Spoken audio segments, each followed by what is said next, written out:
la pueden, si la pueden observar. No sé si ya les aparece por ahí. Dice Diplomado en Didáctica de las Matemáticas. No, todavía ¿Sí no. les aparece? No. Todavía no. Ya. Ya aparece, ¿verdad? Muy bien, perfecto. Bueno, pues bienvenidos a todos, bienvenidas a todas. Muchas gracias por acompañarnos. Me presento nuevamente, soy Jesús Castañeda Rivera y tengo el gusto de trabajar con ustedes estas primeras semanas en este diplomado en didáctica de las matemáticas. ¿Cuál es el propósito justamente que tiene nuestro diplomado? Pues nuestro propósito es que cada uno de los participantes y cada una de las personas que participan en el diplomado pueda diseñar, pueda implementar, pueda evaluar situaciones didácticas que favorezcan el aprendizaje y el desarrollo de habilidades de pensamiento matemático. ¿Sí? ¿Cómo se puede hacer esto? Bueno, pues esto es a través justamente de estrategias pedagógicas y nosotros proponemos algunas tendencias, digamos, que algunas pueden ser clásicas, pero otras son realmente muy recientes. Una es la resolución de problemas, el aprendizaje basado en problemas, que tiene una conexión natural con la propuesta de resolución de problemas, la fenomenología didáctica y la teoría de situaciones didácticas. Y claro, estas actividades, estas situaciones didácticas las podemos justamente implementar tanto a través de entornos presenciales como a través de entornos virtuales, a través de los dos medios. Este es el propósito, pues, que tiene el diplomado. Y bueno, la justificación, digamos, que podemos identificar rápidamente es la idea justamente de que el pensamiento matemático pues es una meta muy importante en la educación básica y en la educación media superior. ¿Por qué es tan importante? Pues es tan importante porque en cierta medida la comprensión de la realidad, tanto natural, en la naturaleza, como social, pues es posible justamente a través de los modelos científicos. ¿Sí? Podríamos decir que nosotros, a través de la ciencia, es como podemos comprender un poco la realidad en la que vivimos, y a través del método científico es que nosotros tenemos garantía sobre diversos fenómenos que estudiamos. Entonces, el desarrollo del pensamiento matemático se convierte en algo muy necesario desde las edades tempranas, desde la educación inicial, inclusive hasta la formación universitaria. Ahora, a pesar que es algo tan importante, a pesar que acabamos de mencionar que es un aspecto fundamental, no siempre logramos tener éxito en que nuestros alumnos puedan desarrollar esas habilidades, los conocimientos y las actitudes para poder comprender mejor conceptos matemáticos, resultados matemáticos o aplicar inclusive sus habilidades matemáticas en determinados problemas. Nos damos cuenta entonces que es necesario pues de poder desarrollar estrategias, poder desarrollar metodologías que contribuyan justamente a facilitar ese aprendizaje. Es así que entonces hemos elegido 4 metodologías que son clásicas, 2 de ellas, y otras 2 que son relativamente recientes en el campo de la educación matemática o en el campo de la didáctica de la matemática. Es decir, nos estamos refiriendo al aprendizaje basado en problemas, a la resolución de problemas matemáticos, a la fenomenología didáctica y a la teoría de situaciones didácticas. ¿Cuál es el perfil de egreso? Bueno, la idea es que cuando nosotros terminemos nuestro diplomado, nosotros podamos conocer, podemos haber desarrollado estos 4 aspectos. Por una parte, conocer desde el campo, desde las matemáticas, cómo se estructura un poco el conocimiento matemático en aritmética, en álgebra, en geometría y en tratamiento de la información. Y un aspecto importante es su fenomenología didáctica, ¿sí? Es decir, no solamente es conocer el campo disciplinar de las matemáticas o de preescolar o de primaria o de secundaria o de algún otro nivel, sino es también cómo podemos hacer llegar esas matemáticas a nuestros estudiantes.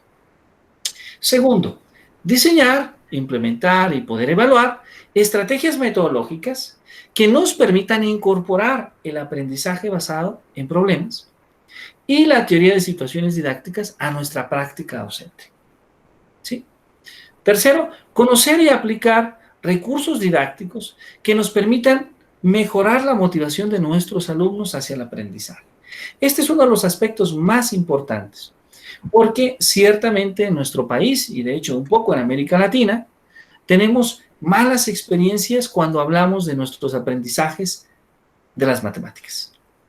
Y entonces es necesario cambiar esa cultura donde nos digan que la matemática es difícil, donde nos digan que la matemática es muy compleja, que no se entiende, a una matemática que pueda justamente disfrutarse, una matemática que pueda verse, no digo sencilla, pero sí que podamos disfrutar y apasionarnos al desarrollarla. Y el número 4, que es el poder conocer, el poder implementar recursos para desarrollar el pensamiento matemático a través de entornos virtuales de aprendizaje. Esto es, desarrollar algunas habilidades tecnológicas para poder trabajar el pensamiento matemático, no solamente con materiales concretos o no solamente con lo que hacemos en el salón de clase frente a la pizarra, sino también en entornos virtuales. Esta es entonces la primera idea que tenemos de esta estructura del diplomado, del perfil de ingreso. Y bueno, el diplomado se compone de 4 módulos. Cada uno de estos módulos tiene a su vez distintas actividades. Hay actividades que son libres completamente de horario en plataforma, donde ustedes van a poder revisar foros, lecturas temáticas, videos, conversatorios, inclusive algunos instrumentos de evaluación. Y hay otras actividades como en la que estamos el día de hoy justamente, que esta sí tiene un horario y que es justamente esta sesión Meet, este espacio justamente de retroalimentación, de conversación entre todos nosotros y que será una vez a la semana. La metodología del diplomado es una metodología que podríamos llamar nosotros activa, participativa y colaborativa. ¿Por qué tiene estas 3 características? Bueno, es activa porque la idea es que cada uno de nosotros, cada uno de los miembros de este diplomado, de los participantes, en sus espacios libres, puede ser en la mañana, en la noche, en la madrugada, cuando ustedes tengan ese espacio, cuando ustedes se sientan más cómodos, puede ir avanzando poco a poco en la revisión de contenidos, en la revisión de cada una de las actividades semanales que aparecen en la plataforma. Es participativa porque no solamente hacer las actividades, sino también en nuestra sesión Meet participar y enriquecer la discusión con nuestros puntos de vista, con nuestras experiencias, con la práctica que nosotros hacemos y que nos ha funcionado y también aquella que no nos ha funcionado, desde luego que nos es útil. Y colaborativa porque buscamos justamente dar un mensaje de que el salón de clase debe ser un espacio seguro, de que el salón de clase debe ser un espacio donde todos participemos, donde el salón de clase se enriquece justamente con la diversidad de ideas, con la diversidad de maneras de pensar, de ser, de actuar de cada uno de sus integrantes. Entonces, este diplomado se constituye por la participación de todos. La participación de todos es sumamente importante, es sumamente fundamental. ¿Cuáles son los contenidos que abarcan estos 4 módulos? Bueno, el primero es el aprendizaje de las matemáticas. Vamos a hablar sobre cómo se aprende matemáticas, sobre cómo se lleva a cabo los procesos de aprendizaje. El segundo vamos a hablar de la fenomenología didáctica de las matemáticas, ¿sí? Hay una relación, naturalmente, de esta fenomenología didáctica de las matemáticas con el propio aprendizaje. Y tercero, vamos a hablar de didáctica de las matemáticas y resolución de problemas. Y finalmente el cuarto, la innovación tecnológica para el aprendizaje de las matemáticas. ¿Sí?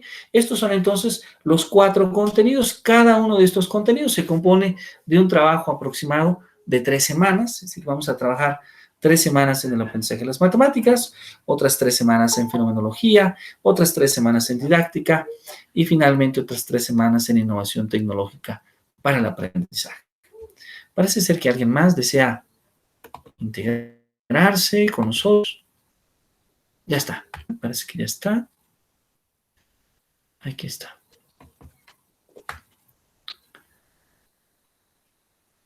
Muy bien. Bienvenido, bienvenido, doctor Luis. Un gusto que nos acompañe. Muy buenas noches.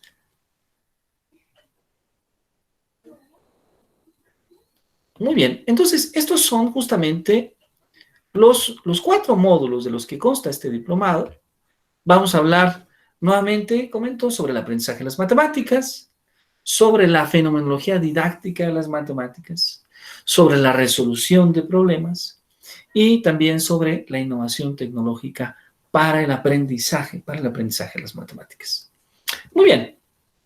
Ahora, siempre que estamos hablando un poquito sobre los contenidos, sobre esta presentación formal, surge la necesidad de también llevar a cabo un proceso de evaluación, ¿sí?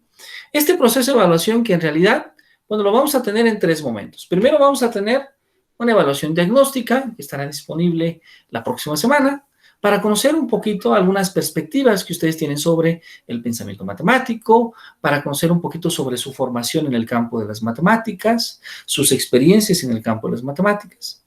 Y después vamos a tener una evaluación del proceso, o como comúnmente llamamos, una evaluación de desarrollo. Esta evaluación que se va a ir dando en cada uno de los módulos, que se va a ir dando en cada una de las semanas. Y que va a cubrir 2 aspectos. Uno es el análisis de los contenidos que estemos trabajando en esa semana y, en un segundo momento, los recursos pedagógicos que utilicemos y las actividades a desarrollar. ¿Sí? ¿Cuál es el objetivo de ello?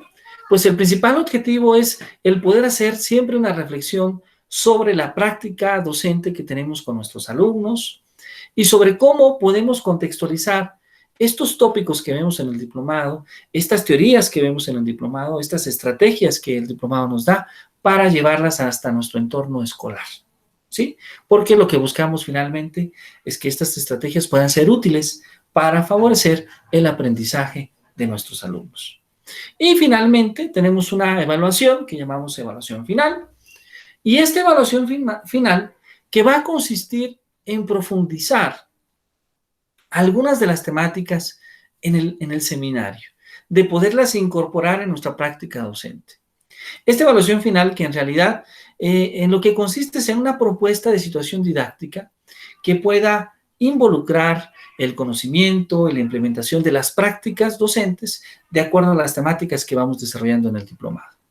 Y bueno, aquí es muy importante mencionar que lo que nosotros sugerimos es que pues todos podamos finalmente completar todas las actividades que aparecen en cada uno de los módulos, que podamos participar preferiblemente en todas las sesiones Meet, aun cuando estas sesiones, como ustedes pueden observar, también se graban, con efecto de que si alguien por algún problema de salud o por un problema de comunicación o por un problema de electricidad o por cualquier situación que se presente en México, podamos revisar los contenidos, podamos revisar la participación de todos los miembros de este diplomado.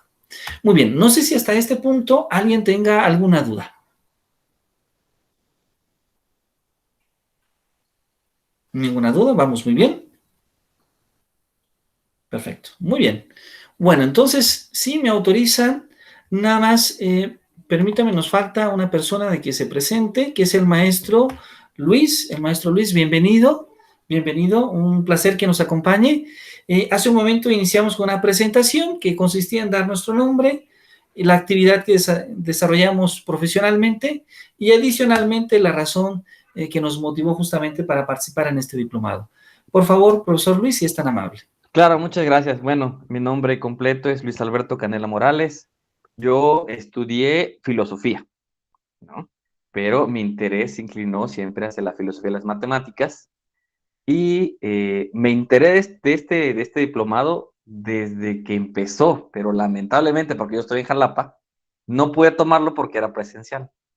Y ahora, bueno, con esta coyuntura del COVID, dije, bueno, es que ahora lo tengo que tomar o no, o sí o no.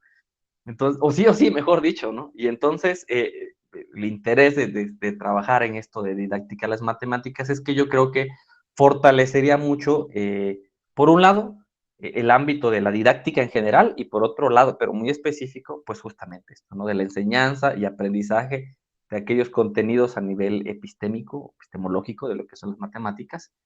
Y bueno, pues que además es algo que me gusta mucho, ¿no?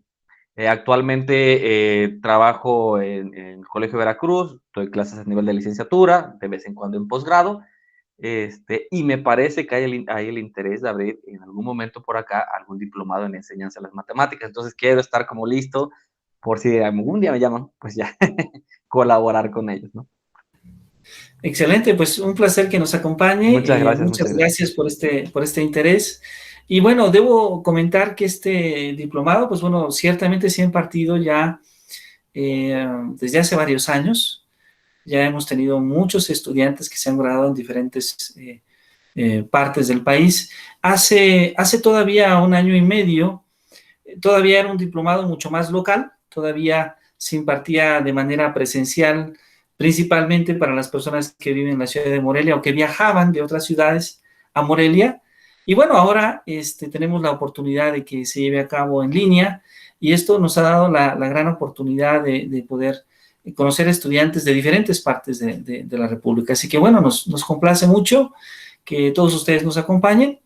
Y bueno, vamos a empezar con una pregunta, una pequeña reflexión, una pregunta para todos nosotros, pero desde nuestra práctica docente. ¿Ok? Este es el enfoque que nos gustaría comentar desde nuestra práctica docente. Voy entonces a permitirme poner nuevamente la presentación para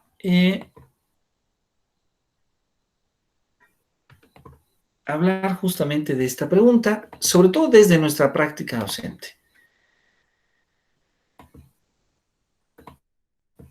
Y bueno, vamos a empezar justamente hablando de estas teorías que están ligadas al aprendizaje de las matemáticas y vamos a reflexionar sobre el pensamiento matemático.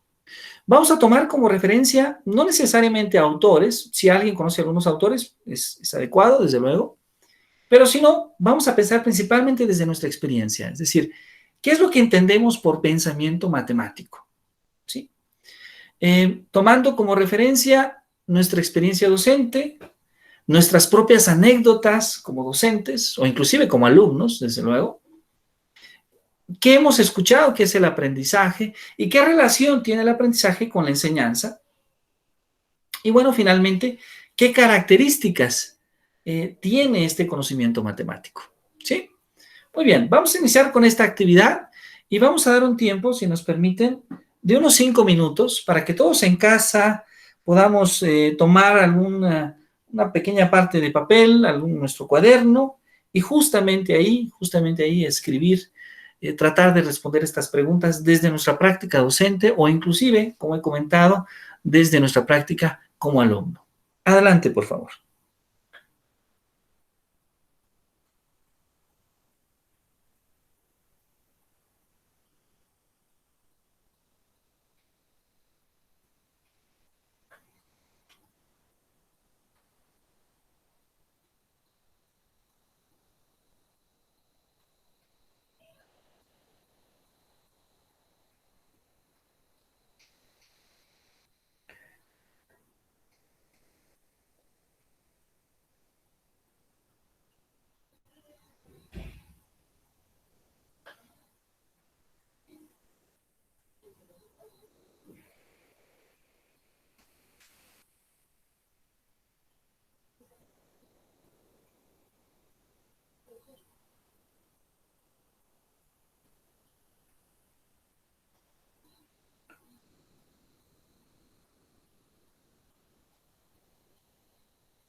Muy bien, bueno, hemos tenido unos minutos justamente para reflexionar sobre estas preguntas, que no son nada sencillas en realidad, ¿eh? Debo decir que estas preguntas seguramente nos van a hacer que esta reflexión dure algunas semanas o tal vez mucho más tiempo, pero bueno, al menos esperamos que el día de hoy pueda un poquito motivarse la discusión en ello. Y bueno, tenemos varias preguntas, pero si ustedes me permiten, voy a comenzar, vamos a comenzar con la primera pregunta justamente, que nos dice, explique qué entiende por pensamiento matemático, desde su experiencia docente y desde sus anécdotas de su práctica docente, comentábamos inclusive desde nuestras anécdotas como alumnos.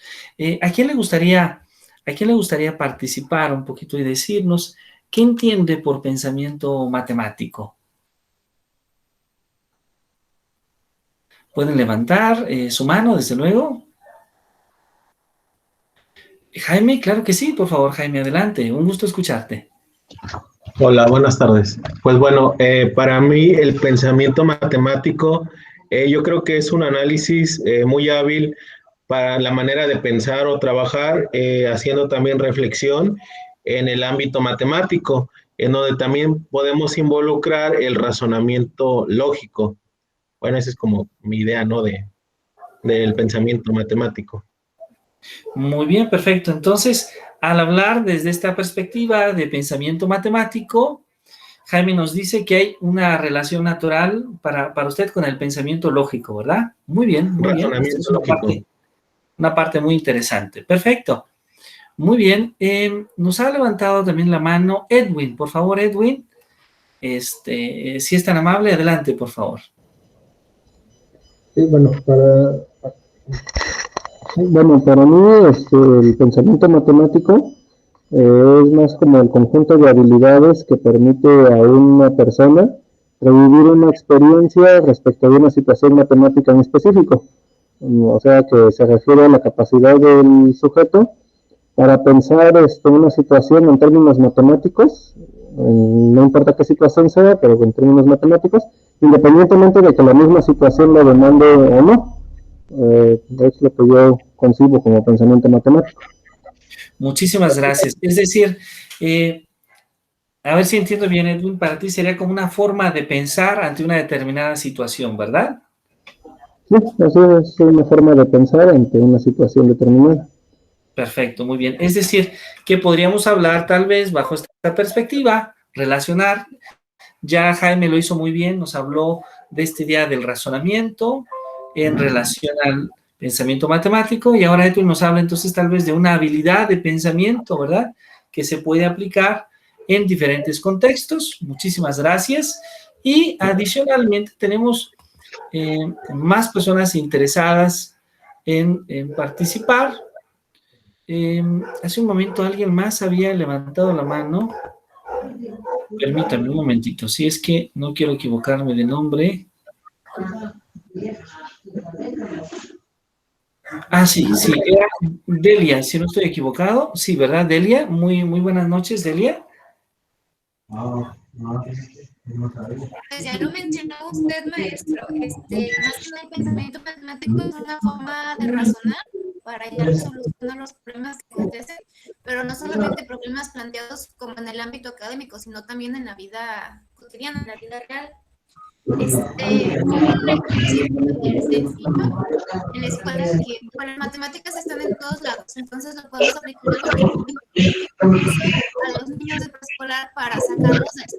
Por ejemplo, cuando les digo, a ver, vamos a trabajar afuera en el patio, pero vamos a ocupar sillas. ¿Cuántos creen que vamos a ocupar?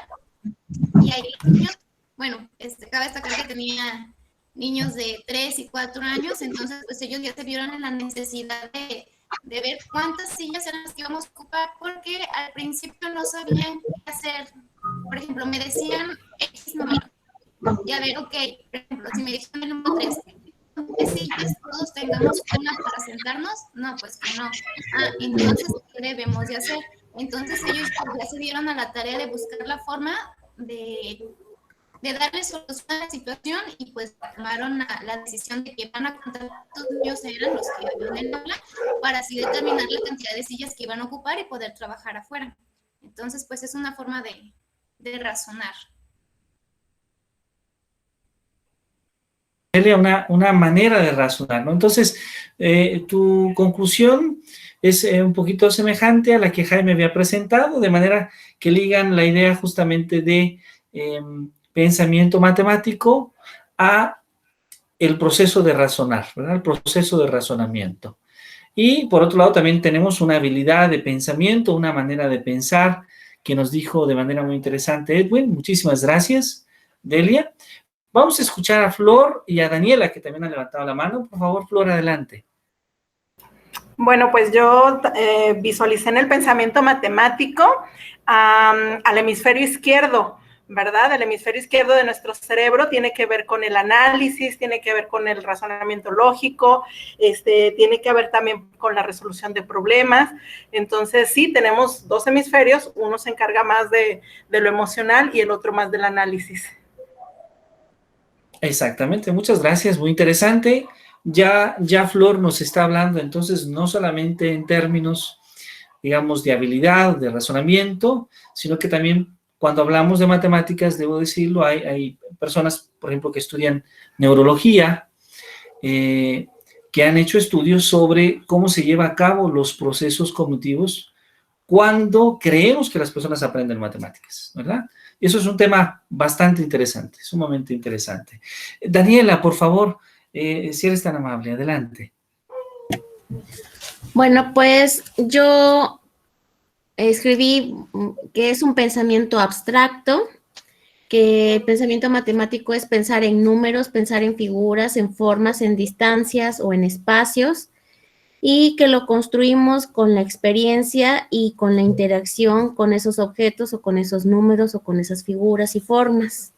Yo pensé, pues, como casi siempre pido primer grado, cuando enseñas matemáticas, bueno, ya vienen con una base del jardín, pero siempre me gusta que el primer grado no lo sientan así tan desfasado lo que vayan en el jardín, entonces les presento muchos objetos, muchas figuras, y tienen que interactuar entre números y todo eso, por eso ahí lo considero así, el pensamiento matemático, como esa interacción. Muchísimas gracias, y además nos has adelantado algo muy interesante, porque tú ya nos has platicado un poco de cómo se construye, ¿no? Bajo esta perspectiva, que se construye a través de la interacción que tiene en este caso el niño, o que tiene el alumno en términos generales con el medio, con el exterior. Y debo decir que esa es una manera de asumir la idea de cómo se construye el conocimiento matemático.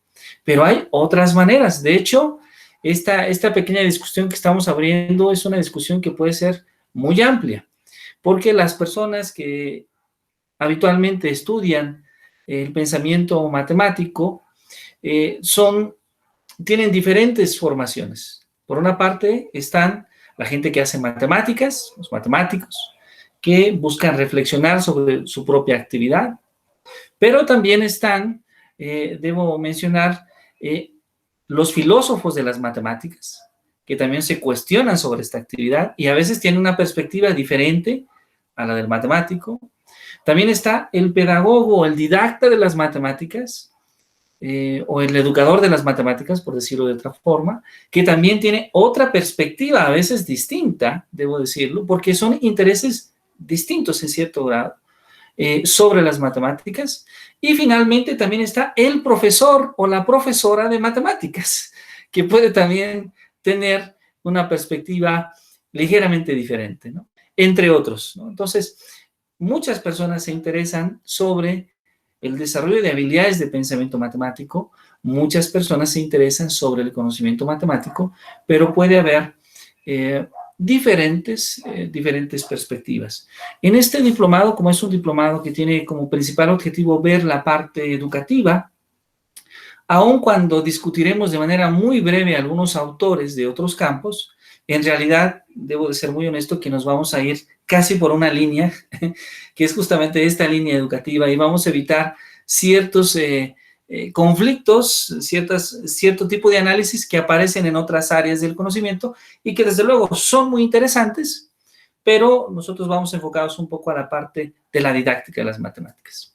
Pero muy bien, ¿alguien más le gustaría participar? ¿Alguien más le gustaría levantar justamente su mano sobre su perspectiva del conocimiento, perdón, del pensamiento matemático?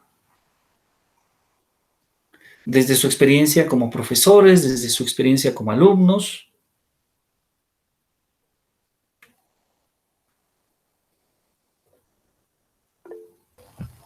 Sí, yo, si me permite. Claro que sí, por favor, adelante, claro que sí, Diana. Sí, bueno, yo aquí puse que es el proceso cognitivo que se sigue para dar solución a una problemática de manera creativa.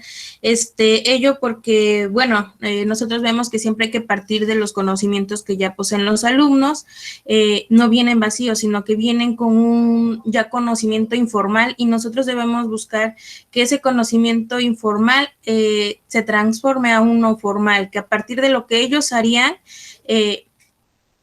darles pautas o que descubran, mejor dicho, pautas, algoritmos que los lleven a dar solución a unos problemas y que pues también se involucre la creatividad en el sentido de que, bueno, a algún niño se va por un camino, un procedimiento, otro niño se va por otro procedimiento, entonces cada quien le da solución a su problema, cada quien pone en juego la creatividad que posee en ese sentido.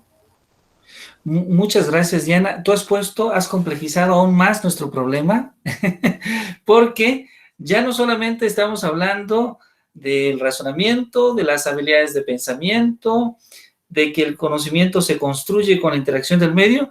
Adicionalmente, Diana le ha puesto que hay creatividad, es decir, que podemos hablar de creatividad cuando hablamos de pensamiento matemático, y eso es correcto, pero eso también complejiza desde el punto de vista teórico.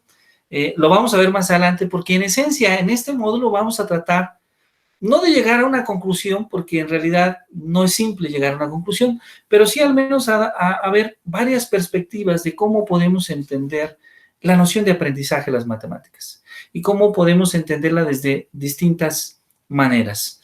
Muchísimas gracias, Diana. Voy a pasar a la segunda pregunta, que la segunda pregunta es la noción de aprendizaje, la noción de enseñanza, es decir, desde nuestra práctica docente, ¿qué asumimos nosotros que significa aprender? ¿Qué asumimos nosotros que significa?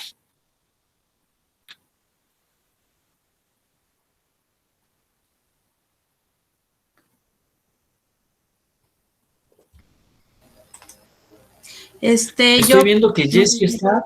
perdón. A ver, ¿quién levantó la mano? ¿Diana nuevamente? Mejor ¿sí? Como vaya levantando la mano, sí. No, está bien, está bien. Podemos empezar contigo, Diana, y seguimos con Jaime. Jessie estaba a punto de decirnos, vi esa intención en su mirada que dijo, yo también quiero decir, pero perfecto, para respetar los hombres. Adelante, Diana, Jaime y Jessie y Sandra, desde luego, que también está aquí. Por favor, adelante. Sí. Bueno, yo puse que el aprendizaje es la apropiación de conocimientos y que la enseñanza pues es la guía de esta apropiación, el proceso que se orienta y se guía. Muy bien. Entonces, para ti el aprendizaje es justamente esa apropiación de conocimientos y la manera de guiar esa apropiación es lo que tú llamarías enseñanza. Muy bien, muchísimas gracias. Edwin, por favor, adelante. Sí, bueno, yo aquí puse que el aprendizaje es el proceso mediante el cual el individuo se apropia de un conocimiento y lo incorpora exitosamente a su estructura cognitiva. Por su parte, la relación que guarda el aprendizaje y la enseñanza es que el aprendizaje depende de la enseñanza para que se adquiera de manera más rápida, precisa y ordenada. Muy bien, excelente. Es decir, la enseñanza tú la puedes ver como un auxiliar, como un método que ayuda a que el aprendizaje se dé. ¿Sí es correcto, Edwin? Sí, en efecto, la enseñanza es una herramienta que facilita el aprendizaje. Muy bien, muchísimas gracias. Gracias, muy amable. Sandra, por favor, adelante. Sí, gracias. Yo puse que el aprendizaje es el que adquirimos por medio de la experiencia o el estudio y que se vuelve un aprendizaje significativo cuando ya lo podemos poner en práctica. Y la enseñanza, pues, es la transmisión de estos conocimientos o de este estudio. Perfecto, muy bien. Veamos qué interesante, porque han utilizado términos diferentes para definir la enseñanza y el aprendizaje. Por ejemplo, he visto que más o menos todos tienen la idea de apropiación, es muy interesante, pero en la enseñanza sí hubo ideas diferentes. Por ejemplo, transmisión o facilitar son dos ideas que pueden ser distintas, pero muy bien, muchísimas gracias, Sandra. Me gusta que haya esa diversidad. Y si gustan esta pregunta, terminamos con la participación de Jessy y de Jaime, ¿verdad? Por favor, adelante, si son tan amables. Bueno, yo puse que aprender es la habilidad de conocer nuevas cosas y desarrollarlas para poderlas aplicar en la vida diaria. Perfecto. En cuestión de la enseñanza, bueno, yo lo veo así, que no se pueden separar. La enseñanza y el aprendizaje están como relacionadas en una y otra, en cuestión de que nosotros tenemos que aprender para enseñar, y al revés, nosotros también seguimos aprendiendo, incluso hasta de los alumnos. Entonces es un proceso que va y viene, porque no dejamos de aprender, porque los alumnos no dejan de aprender y porque a su vez nosotros enseñamos, pero ellos también. Y siento que es como una cadenita en la que todos aprendemos y a su vez enseñamos lo que nosotros aprendemos. ¿Sí me expliqué? Muy bien, muy interesante. Así, un pensamiento muy semejante tenía Paulo Freire. Un pensamiento muy semejante tenía Paulo Freire. Y quienes hablaron hace un momento de la apropiación del conocimiento, es una idea muy semejante a la que tuvieron principalmente Jean Piaget, por ejemplo. Y quienes hablaron de la transmisión del conocimiento, es una idea muy semejante a la que tuvo justamente Watson a principios del siglo pasado, ¿no? Entonces, hay ideas muy interesantes. Terminamos, si gustan, con Jaime. Por favor, adelante. Ok, pues bueno, para mí el aprendizaje es una manera de poder adquirir conocimiento, pero a su vez está ligado con la enseñanza. Aquí yo tengo como que una parte de dilema, ¿no? Porque el aprendizaje puede ser de manera autónoma y también puede ser mediante la enseñanza. Entonces hay una enseñanza. La enseñanza pues es la manera de poder transmitir el conocimiento de una manera hábil, donde podemos involucrar ideas, habilidades, métodos hacia una persona. Muy bien, muchísimas gracias. Perfecto, muchísimas gracias, Jaime. Para ti, entonces, esta relación que se establece entre la enseñanza y el aprendizaje también es de transmisión, ¿verdad? ¿Es correcto? Utilizaste ese término. Muy bien, muchas gracias. Bueno, le agradezco mucho a todos a todas y a todos que están participando. Y bueno, vamos a ir centrando un poquito la discusión sobre estas tres preguntas y tal vez voy a utilizar algunas ideas de la pedagogía. Sí, voy a utilizar algunas ideas de la pedagogía, voy a utilizar algunas ideas posiblemente muy antiguas, ¿no?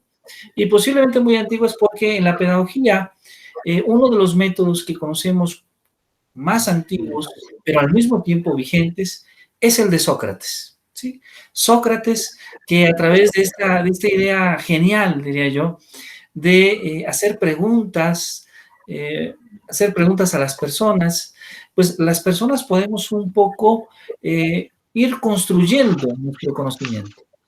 Y esta idea de Sócrates es algo que conocemos como la mayéutica. Esta idea de Sócrates es muy antigua, desde la época griega, pero es una idea muy actual, porque en esencia lo que hemos estado haciendo ahora es hacer preguntas y tratar con estas ideas, con estas respuestas que ustedes tienen, tratar de construir una primera idea, una respuesta que pueda ser útil. Hay una relación natural que se ofrece entre el aprendizaje y la enseñanza. Podríamos decir que estos dos conceptos han venido evolucionando de una manera muy interesante.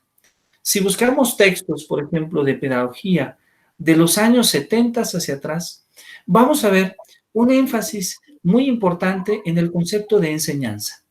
porque en esa época se asumía que lo más importante era un poco el papel que tenía el profesor en el salón de clase. De hecho, se asociaba justamente la idea que el desempeño del alumno dependía casi como muy estrictamente del desempeño del profesor, ¿sí? Algo así como cuando están hablando de fútbol, a las personas que les gusta el fútbol, y hablan de la selección mexicana, y entonces si los jugadores tienen un buen comportamiento y consiguen un gol o ganar a un equipo, pues dicen que el entrenador lo ha hecho muy bien. Y si los jugadores tienen un mal partido, pues simplemente dicen que el entrenador debe de dejar de ser entrenador, ¿no? Ha perdido su trabajo. Entonces, algo así sucedía en esa época, ¿no? Porque la educación estaba principalmente centrada en la noción de enseñanza. De los años 70 hasta acá, hemos poco a poco observado un cambio diferente, un cambio importante en esta concepción. Y nos damos cuenta que poco a poco el papel del aprendizaje ha sido cada vez mayor. Porque nos damos cuenta que el papel del profesor tal vez debe ser distinto al que asumíamos a mediados del siglo pasado, principalmente. Y esto se debe a que también han surgido diferentes teorías que tratan de explicar esta relación y que particularmente tratan de explicar el aprendizaje. Para muchos historiadores, por ejemplo, una de las primeras teorías que tuvo la humanidad del aprendizaje la hizo Aristóteles, porque Aristóteles utilizó el término entendimiento. Para otros, que tratan de referirse a las teorías contemporáneas, posiblemente el estudio del aprendizaje va a aparecer a finales del siglo XIX con los trabajos de Edward Tordick.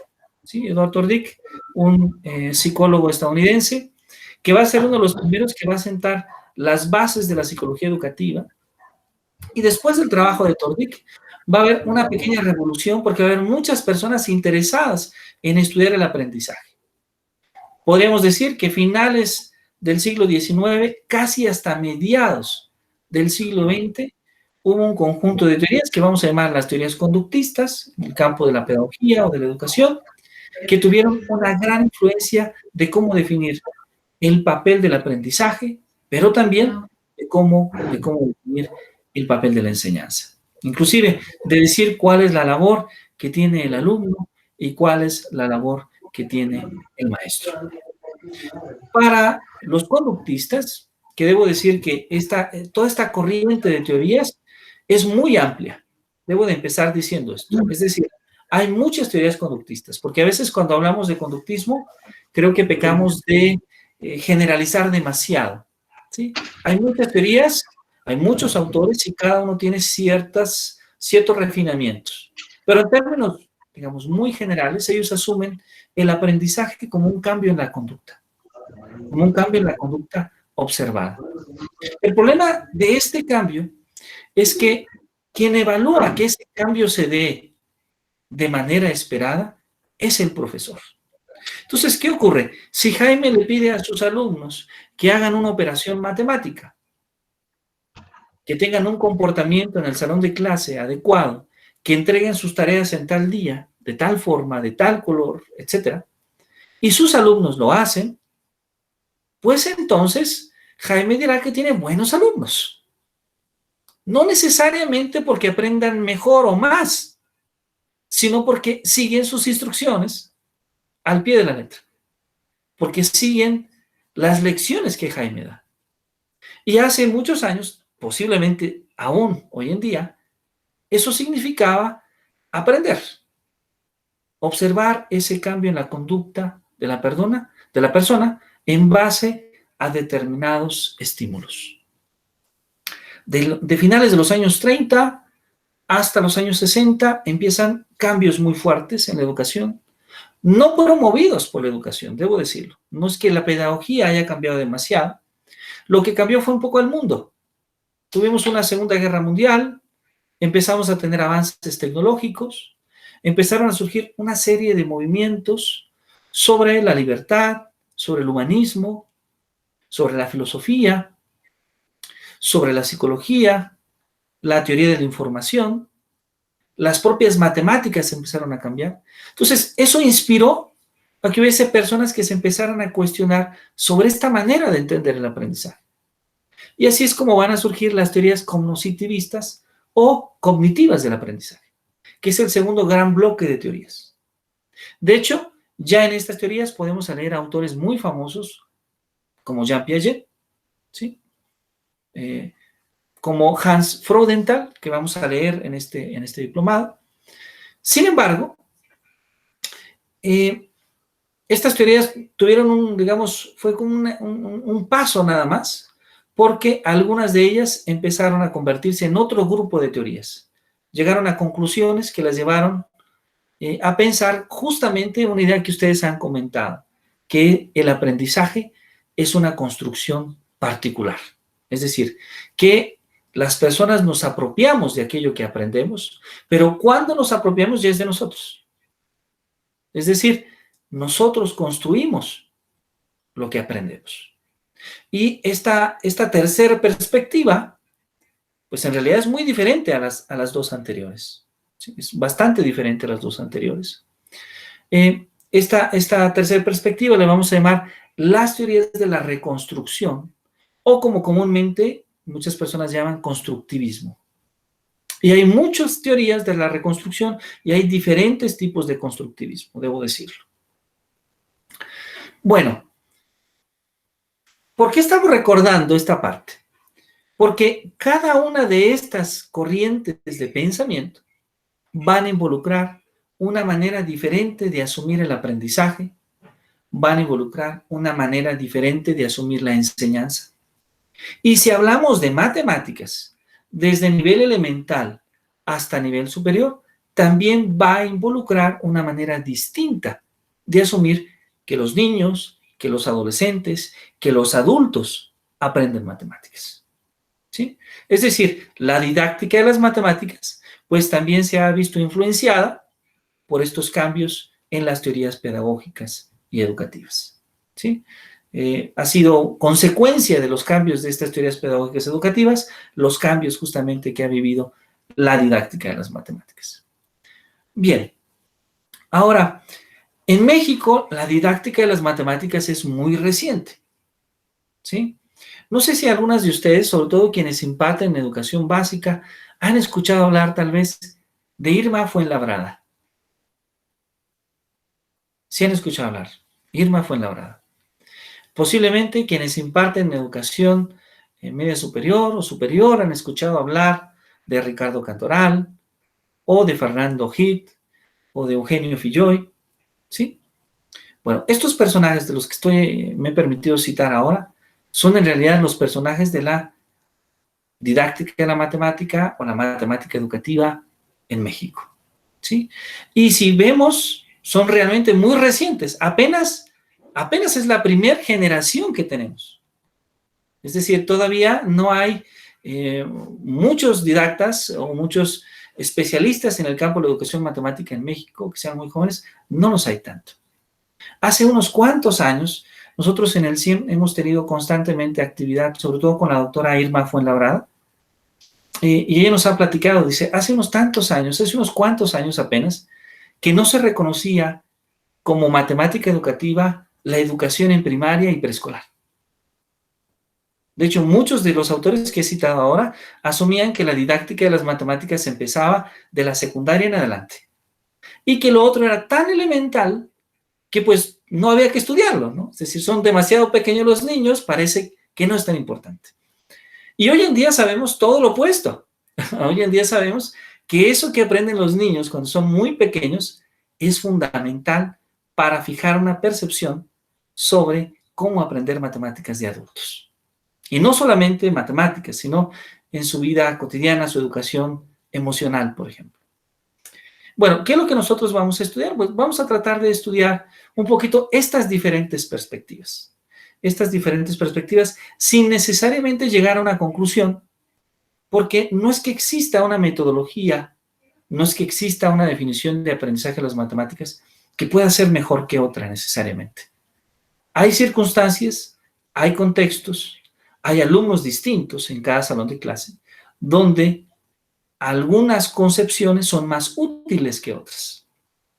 A veces los profesores necesitamos ser conductistas, necesitamos estimular o inclusive no quiero utilizar la palabra castigar, pero necesitamos ser un poco más exigentes para que el alumno responda, para que el alumno se motive. A veces los profesores necesitamos ser mucho más constructivistas. Entonces, hay un conjunto amplio de situaciones en las cuales no sería adecuado decir que una teoría necesariamente es un mejor modelo para la enseñanza que otra. Depende de la situación que vivamos y tal vez eso sí puede ser criticable o se puede analizar si utilizamos la metodología adecuada para el caso que se presenta. Y claro, esto se enriquece pues conociendo las diferentes metodologías. Muy bien, creo que esta primera charla introductoria, que ha sido realmente una introducción, creo que es suficiente, pero me gustaría que ustedes pudieran revisar el material de la semana 1, porque ya en el material de la semana 1, posiblemente lo he enviado al grupo de WhatsApp, posiblemente ya todos ustedes, no sé si todos ya tienen acceso a la plataforma, espero que sí. Si alguien no lo tiene, por favor escríbame. Vamos a ir semana a semana subiendo material. Y bueno, ya en esta semana seguramente pudieron empezar a leer dos aspectos. Uno que tiene que ver con cómo entender el conocimiento matemático y el otro que tiene que ver justamente en cómo ha venido evolucionando la didáctica de las matemáticas. Y va a haber 4 teorías que creo que van a ser fundamentales y que vamos a tratar de analizar a lo largo del diplomado. La primera teoría, que va a ser la fenomenología didáctica, la teoría estructurista de Brunner, son 2 teorías muy interesantes y que de hecho son bastante comunes. Casi cuando lo estamos leyendo estamos identificando un poco nuestra propia práctica como maestros, como profesores. Y después también vamos a analizar otras teorías pues más contemporáneas, como es la teoría de situaciones didácticas de Guy-Brousseau, la teoría socioepistemológica de Ricardo Cantoral y otros autores. Desde luego, una de las propuestas básicas cuando estudiamos didáctica de las matemáticas es la teoría de resolución de problemas de George Polya, de los años 50. Vamos a revisar también el trabajo de Polya. Y también vamos a incluir, si nos da un poquito de tiempo, el trabajo de Raymond Duval sobre la teoría de representaciones semióticas o la teoría de representaciones conceptuales, que es un trabajo relativamente reciente y que tiene un impacto muy importante, ¿sí? Vamos a leer algunos autores clásicos, vamos a leer un poquito a Piaget, que también es un autor que merece revisarse, desde luego, entre otros autores. Entonces, bueno, yo deseo, es nuestro interés, que entre las lecturas, entre los videos, entre las actividades, entre las sesiones Smith, pues pueda ser una etapa que puedan disfrutar cada una de las sesiones, porque de hecho la intención es esa, disfrutarlo. No son lecturas extremadamente largas, de repente hay unas 2 lecturas a lo largo del diplomado que tal vez sí puedan ser un poquito más densas, pero bueno, en conjunto vamos a ir poco a poco revisándolas para ir aclarando cualquier duda que se presente. Yo les agradezco mucho que todos participemos en esta primera sesión, les invito a que revisen la plataforma y bueno, vamos a estar pendientes desde luego en nuestro grupo de WhatsApp para cualquier duda, cualquier situación que se presente y nos vamos a estar viendo justamente en estas sesiones Smith para revisar de manera conjunta el material. Habitualmente yo trato de hacer alguna presentación de los tópicos semanales, pero desde luego nada es más enriquecedor que ustedes mismos puedan participar y podamos dialogar. En algunos momentos invitamos a que quienes deseen puedan inclusive exponer en otra sesión, que eso también es bastante interesante. Y solamente quisiera comentar la evaluación final, porque tal vez creo que lo dije demasiado breve, la evaluación final que consiste en este reporte. Antes le llamábamos ensayo, pero después nos dimos cuenta que escribir un ensayo podía ser demasiado extenso. Entonces, hoy en día le llamamos de manera más simple un reporte, ¿sí? Este reporte que consiste en elegir una de las temáticas que tratan en el diplomado, y escribir un reporte formal con ciertos elementos, digamos, habituales, como un título, un resumen, una introducción, un desarrollo, las conclusiones, las referencias, ¿sí? Vamos dándole esta parte formal y que nos permite finalmente profundizar